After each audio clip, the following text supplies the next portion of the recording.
Hi, I'm Diane Kometa, and today on Dishin with Di, I'm going to show you how to make my cutout sugar cookies. Perfect for decorating for the holidays, showers, birthdays, or any time. They're fun to make and they're really delicious. So let's get started on Dishin with Di.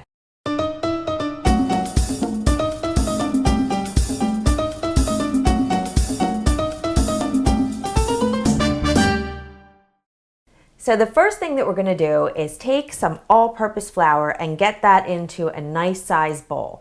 So the important thing is when you measure your flour, you don't scoop it into your flour sack or the bin. You want to pour it in. So use a spoon or your scoop, and when you go dig into the flour, just go like this and pour it into your measuring cup.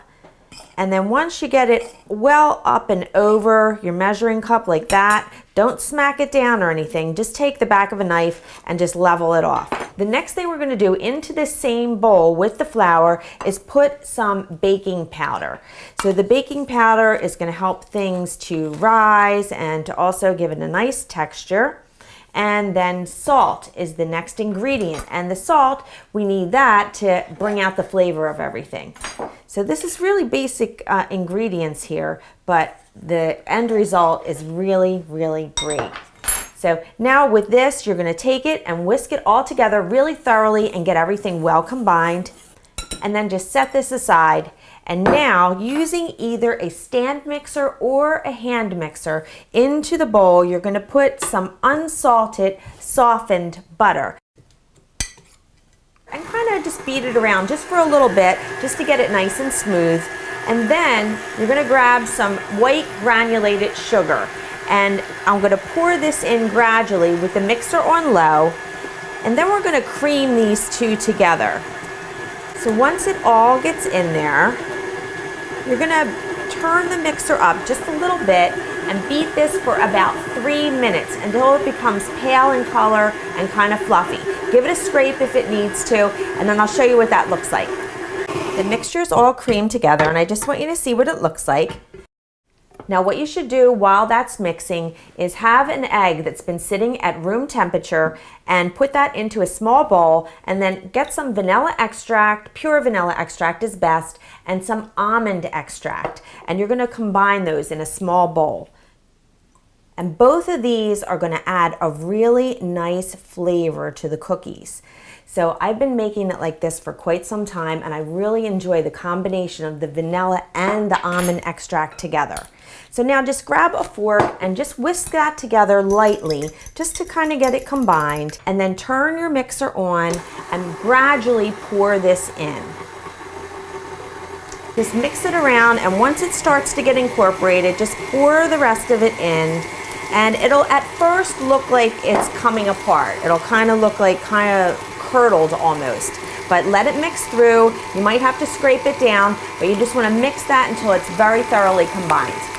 So here's what your mixture should look like with the egg and the butter combined. It's nice and light and fluffy. And now it's time to start adding in the flour. So get a spoon, or you could just pour it in if you want to, but it's easier for me with a spoon. Turn your mixer on low, and I kind of go at a steady pace, and I just put the flour in just one spoonful after another. And you're just going to mix this until it forms a nice dough.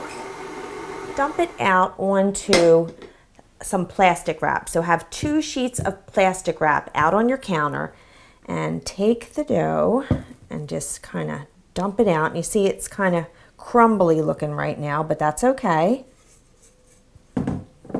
And now what you're going to do is separate this into 2 discs of dough.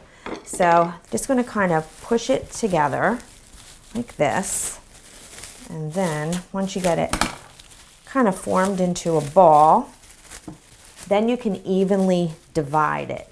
So grab a pastry cutter or a knife and just go ahead and take it and cut it like right down the middle. So you have basically 2 even-sized pieces of dough.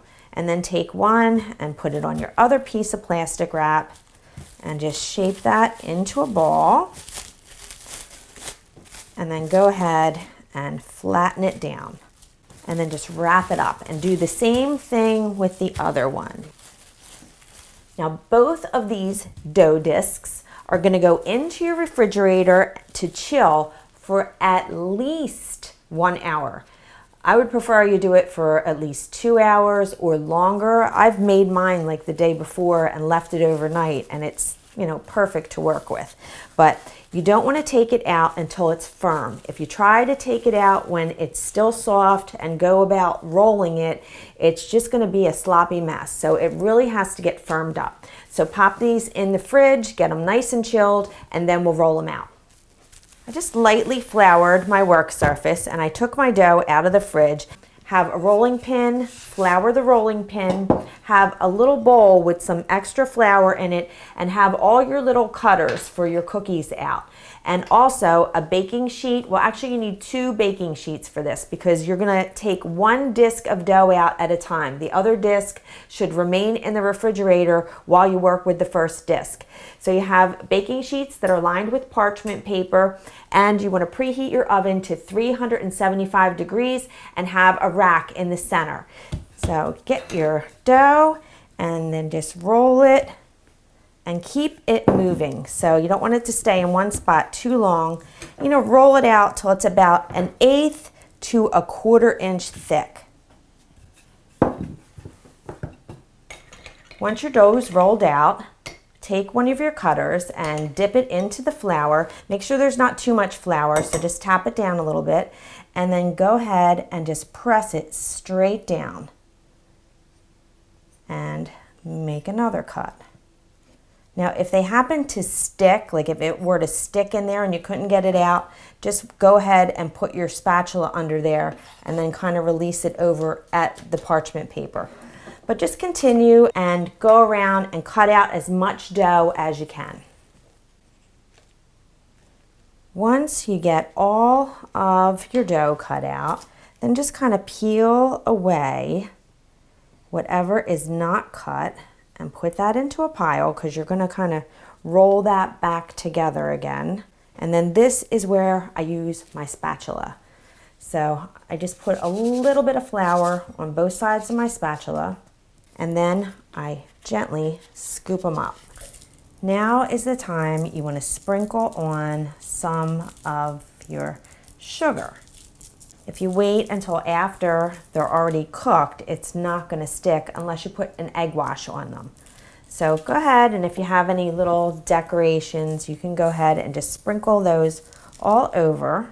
I'm not going to put sugar on all of them because I plan on putting some icing, some royal icing, and then I also have a nice little glaze that I can put on them, and I'm going to use different colors of food coloring for that. So right now these are getting kind of soft, so I'm going to pop these back into my refrigerator for about 10 minutes, maybe 15 at the most, until they start to get firm again. Otherwise, if I put them into the oven right now to cook, what's going to happen is they're already getting warm and they're really going to spread out and they might kind of lose their shape. So use your best judgment when it comes to this. You can even try it and see how it works, but really after all this work, I like to just take that little extra 10 minutes to make sure that they come out nice. So I'm going to pop it in the fridge, then I'm going to put it into my oven on the center rack to cook at 375 for approximately 10 minutes, or until the edges get lightly browned and they're nice and pale on the top. The cookies cooled completely before I frosted them. I have a royal icing recipe that you can also take a look at. I hope you make these cookies, and don't forget, everything is on my website, dishinwithdi.com, and I hope I made your life a little easier, more enjoyable, and delicious. I'll see you next time. Bye-bye now.